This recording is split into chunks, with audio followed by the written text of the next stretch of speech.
एक बार प्रेम से बोलिए गणेश भगवान की जय। यह एक पौराणिक कथा है। कुबेर तीनों लोकों में सबसे धनी थे। एक दिन उन्होंने सोचा कि हमारे पास इतनी संपत्ति है, लेकिन कम ही लोगों को इसकी जानकारी है।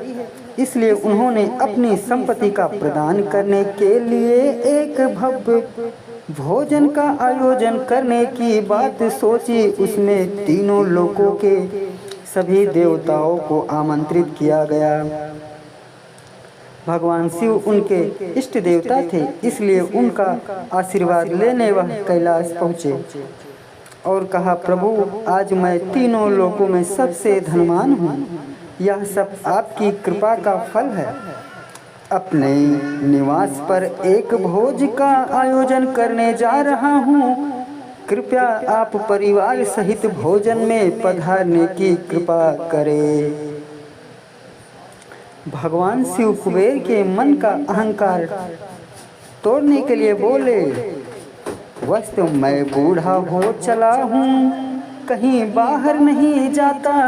कुबेर गिड़गिड़ाने लगे, भगवान, आपके बगैर तो मेरा सारा आयोजन बेकार चला जाएगा।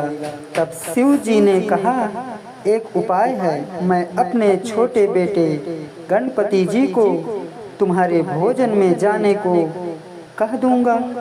कुबेर संतुष्ट होकर लौट आए। नियत समय पर कुबेर ने भव्य भोजन का आयोजन किया। तीनों लोकों के देवता पहुंच चुके थे। अंत में गणपति जी आए और आते ही कहा, मुझे बहुत तेज भूख लगी है, भोजन कहाँ है? कुबेर उन्हें ले गए। भोजन से सजे कमरे में सोने की थाली में भोजन परोसा गया। क्षण भर में ही परोसा गया सारा भोजन खत्म हो गया। दोबारा खाना परोसा गया, उसे भी खा लिया गया। बार बार खाना परोसा जाता और क्षण भर में गणेश जी उसे चट कर जाते। थोड़ी ही देर में हजारों लोगों के लिए बना भोजन खत्म हो गया, लेकिन गणपति जी का पेट नहीं भरा। वैसे रसोई घर में पहुँचे और वहाँ रखा सारा कच्चा सामान भी खा गए, तब भी भूख नहीं मिटी। जब सब कुछ खत्म हो गया तो गणपति जी ने कुबेर से कहा, जब तुम्हारे पास मुझे खिलाने के लिए कुछ था ही नहीं तो तुमने मुझे न्योता क्यों दिया था? इसका मतलब है कुबेर का अहंकार चूर चूर हो